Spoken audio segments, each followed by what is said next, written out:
오늘은 인터밀란과 맨체스터 시티의 챔피언스 리그 결승전 관전 포인트를 살펴보려고 하는데 그 전에 오늘 라이브는 스포츠 토토와 함께 합니다. 다들 아시겠지만 국내에서 합법적으로 스포츠 베팅을 할 수 있는 유일한 방법은 스포츠 토토를 이용하는 것이고요. 스포츠 베팅은 스포츠를 즐길 수 있는 하나의 재미이기 때문에 해외에서는 이 스포츠 베팅 문화가 매우 크게 발달해 있고 정말 다양한 베팅을 즐기기도 하거든요. 뭐 최근에 토트넘 감독 선임이 계속 이슈가 되잖아요. 나겔스만, 슬롯, 포스테코글루, 엘리케 등등 엄청나게 많은 이름이 나오고 있었는데 해외에서는 토트넘 감독이 누가 될까? 이런 걸로도 계속 베팅이 이루어지고 있습니다. 그래서 뭐 지난주에는 슬롯 감독이 거의 토트넘 감독을 임박했었잖아요. 그때는 해외 베팅 사이트들에서 슬롯 감독의 선임 배당률이 엄청나게 올라가다가 선임 직전에 슬롯 감독이 감독직을 거절하면서 갑자기 슬롯 감독은 내려가고 지금은 포스테코글루 감독에 베팅하는 사람들이 엄청 많아졌거든요. 이제 그런 것처럼 스포츠 베팅은 스포츠를 재밌게 만들어주는 하나의 매개체이기 때문에 베팅을 건강하게 즐긴다면 훨씬 더 재미있게 축구를 즐기실 수가 있습니다. 그런데 우리가 재밌게 즐겨야 하는데 너무 고액으로 그리고 과몰입하게 되면 축구를 재밌게 즐길 수가 없고 스트레스만 받고 문제가 좀 생기잖아요. 그러니까 여러분도 건전하고 소소하게 스포츠 토토를 즐기셨으면 좋겠습니다. 그래서 오늘 저는 챔피언스 리그 결승전 분석도 해보고 소액으로 재미있게 저도 스포츠 토토를 즐겨보려고 합니다. 일단 이번 경기의 큰 틀은 약간 정해져 있는 흐름에서 경기가 진행될 가능성이 높습니다. 인터밀란은 약간 내려서서 수비 이후에 역습을 노리고요. 맨시티는 당연하게도 인터밀란의 단단한 수비를 어떻게 무너뜨릴 것인가, 이게 포인트가 될 텐데 당연하게도 맨시티는 최근에 자주 사용하는 전형이 있죠. 스톤스가 한 칸 올라와서 로드리와 함께 미드필더 라인에 위치하고 자연스럽게 워커가 중앙으로 들어오면서 워커, 디아스, 아칸지 3백이 만들어질 때가 많은데요.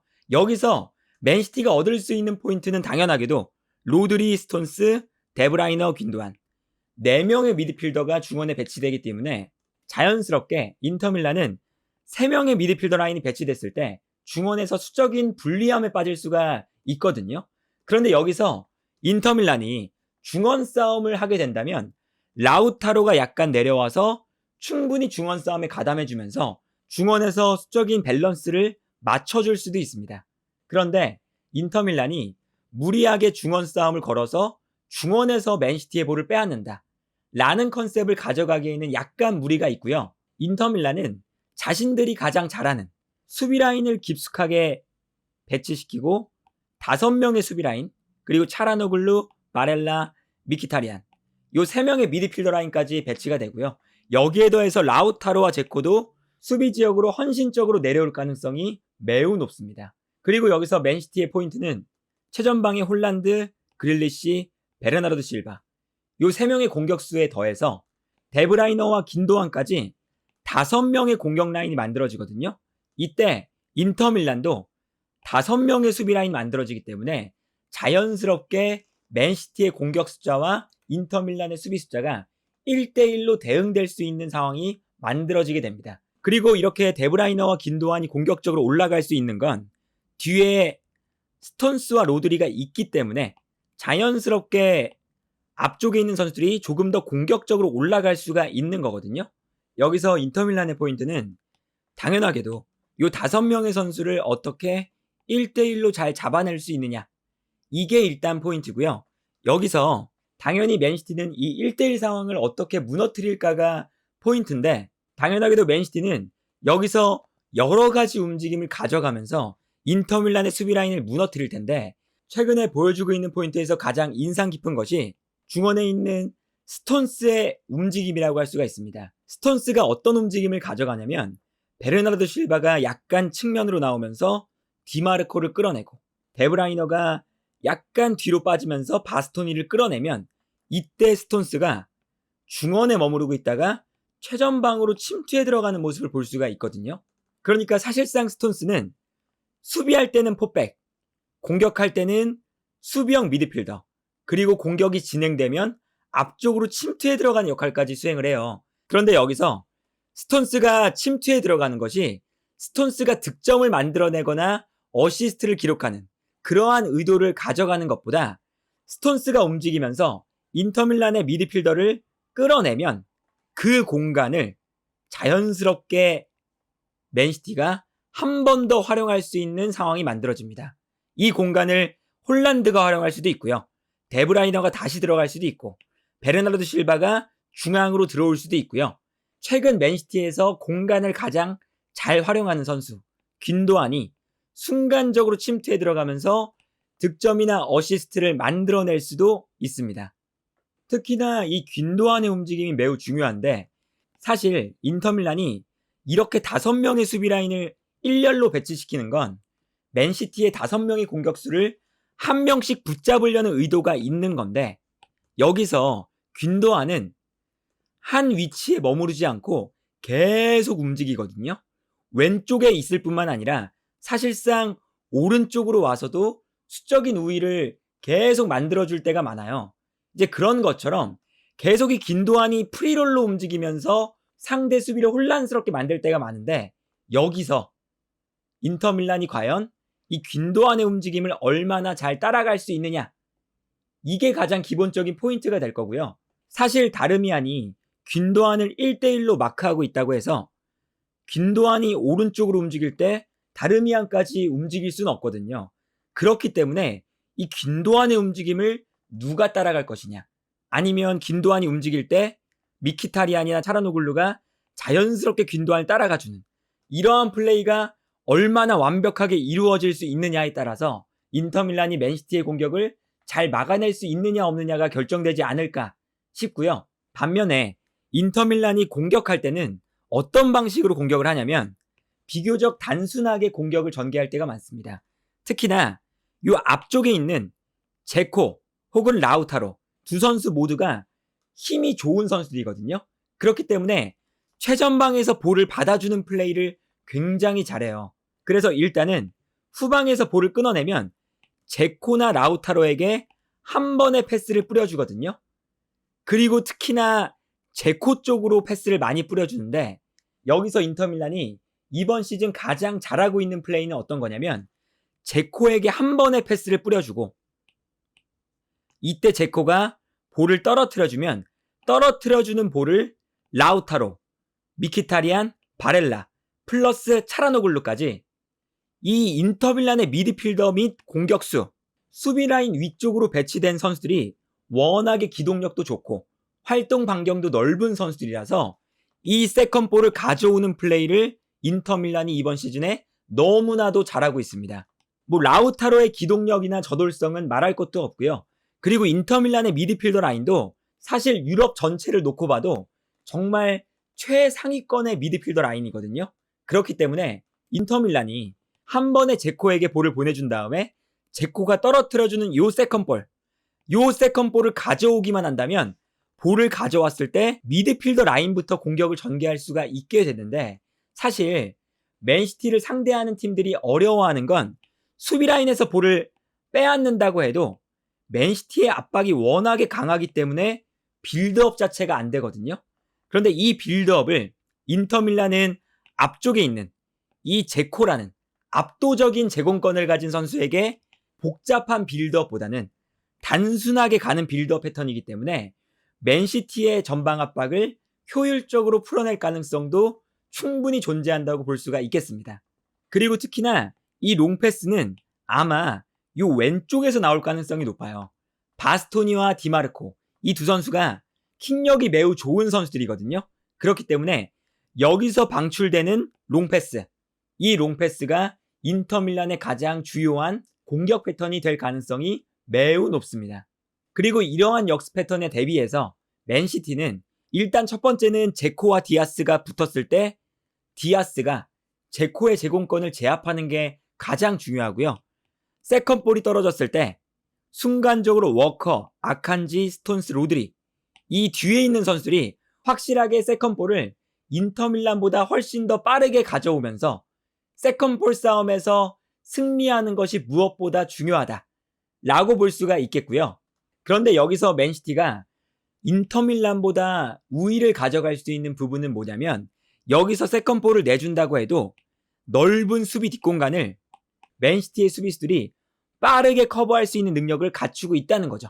특히나 맨시티의 넓은 뒷공간을 워커가 완벽하게 커버를 해주는 것이 맨시티의 가장 큰 힘인데 여기서 인터밀란이 믿어볼 수 있는 건 라우타로가 저돌적으로 밀고 들어가면서 워커와 라우타로의 1대1 상황에서 라우타로가 뭔가 변수를 만들어주는 이러한 플레이를 기대해 볼 수가 있고요. 여기에 더해서 둠프리스가 굉장히 운동 능력과 스피드가 빠른 선수거든요. 그래서 둠프리스가 역습을 할 때 세컨볼을 가져오는 과정에서 빠르게 올라와 주면서 세컨볼을 가져온 다음에 뛰어들어가는 둠프리스에게 한 번의 패스를 보내주는 이러한 패턴을 인터밀란은 노려볼 수가 있습니다. 그리고 맨시티 입장에서는 둠프리스가 뛰어들어갈 때 아칸지나 그릴리시가 얼마나 둠프리스를 빠르게 따라가 줄 수 있느냐, 이것이 인터밀란의 날카로운 역습에 대비하는 가장 중요한 포인트 중에 하나가 되지 않을까 싶고요. 그리고 인터밀란은 스피드가 약간 부족하다면 후반전 중반 혹은 후반전 초반부터 제코를 루카쿠로 바꿀 수도 있습니다. 인터밀란의 강점 중 하나가 제코, 루카쿠, 라우타로 이 3명의 공격수가 사실은 어떤 선수가 주전이 돼도 어색하지 않은 선수들이 모여 있다는 거거든요. 그런데 보통 제코가 나이가 많다 보니까 후반전이 되면 루카쿠가 들어올 때가 많아요. 근데 이 루카쿠가 워낙에 체격 조건도 좋고 스피드가 빠른 선수니까 후반전에 들어왔을 때 특히나 상대팀이 약간 지쳐있는 틈을 활용해서 루카쿠가 이 뒷공간을 빠르게 침투해 들어가는 모습을 보여주거든요. 그렇기 때문에 오히려 인터밀란은 전반전에는 제코, 후반전에는 루카쿠가 들어오면서 루카쿠가 지쳐있는 상대의 수비 라인을 무너뜨리는 이러한 패턴을 활용하는 것이 맨시티의 수비를 무너뜨리는 하나의 방법이 될 수도 있습니다. 이렇게 볼을 점유하는 것을 워낙에 잘하는 맨시티, 그리고 역습을 가져갈 수 있는 패턴들이 많은 인터밀란, 이 두 팀의 경기가 매우 흥미로운 포인트들이 많고요. 이번 결승전이 아주 재미있게 흘러가지 않을까 싶습니다. 그런데 이 두 팀의 경기는 두 팀의 전력차가 꽤나 발생하는 경기라고 할 수가 있는데 당연하게도 맨시티가 전 세계에서 가장 좋은 스쿼드를 갖춘 팀이기 때문에 훨씬 더 우위에 있는 건 사실이고요. 특히나 로드리, 스톤스, 워커, 디아스, 아케 혹은 아칸지까지 뒤에 있는 5명의 선수들의 수비력이 워낙에 좋아서 인터밀란이 효과적인 역습을 가져가는 것이 굉장히 어려울 수밖에 없고요. 인터밀란이 효과적인 역습을 가져가는 것이 애초에 어려울 가능성이 높고요. 그래서 맨시티의 승리가 아무래도 예상이 되는데 다만 인터밀란의 수비도 워낙에 수비력이 좋기 때문에 대량 실점까지는 가지 않을 것 같고요. 2대0 혹은 2대1 정도로 맨시티가 승리를 거두는 경기가 되지 않을까 싶습니다. 이제 분석을 다 했으니까 그러면 배트맨에서 배당률을 확인해 보고 스포츠 토토를 한번 이용해 보려고 하는데요. 스포츠 토토는 회차당 1인 10만원까지 구매가 가능하고요. 청소년 그리고 발행 대상 운동 경기의 관계자는 이 상품을 구매하실 수가 없습니다. 또한 오직 스포츠 토토 지정 판매점과 공식 인터넷 발매 사이트인 배트맨에서 구매하는 것이 유일한 합법 베팅 방법이고요. 그 외는 모두 불법 스포츠 도박이니까 다들 배트맨을 이용해 주시고요. 배트맨 사이트 하단에 불법 스포츠 토토 신고 요 안내도 있으니까요. 혹시나 건전한 스포츠 문화를 해치는 분들이 있다면 열심히 제보를 부탁드리겠습니다. 포상금도 있기 때문에 많이들 제보해 주시고요. 이제 한번 경기를 구매해 볼 텐데 이렇게 들어가시면 아직 제가 지금 촬영하고 있는 날짜가 6월 6일이라서 지금 챔피언스 리그 경기는 아직 안 열렸어요. 그런데 이렇게 날짜별로 경기들이 쭉 나열돼 있거든요. 이 경기들을 눌러서 배팅이 활성화되면 이제 배팅을 하시면 되는데 오늘 배팅할 수 있는 경기가 어떤 게 있나 한번 살펴보겠습니다. 이렇게 들어가 보시면 이렇게 쭉 오늘 배팅할 수 있는 경기들이 떠요. 그러면 저는 이제 오늘 축구가 뭐 있나 한번 볼게요. 축구가 오늘은 K리그가 있죠. 울산현대와 수원FC 그리고 제주유나이티드와 포항스틸러스 요 경기가 있는데 요 경기들을 보면서 요 배당률도 볼 수가 있고요. 수원FC가 승리하면 4.8배, 무승부는 3.9배, 수원FC가 지면 1.46배. 그러니까 뭐 당연하게도 울산이 워낙에 강팀이니까 수원FC가 진다는 배당률이 낮은 거죠. 이렇게 배당률을 확인하시고 누르셔서 구매를 하시면 되겠습니다.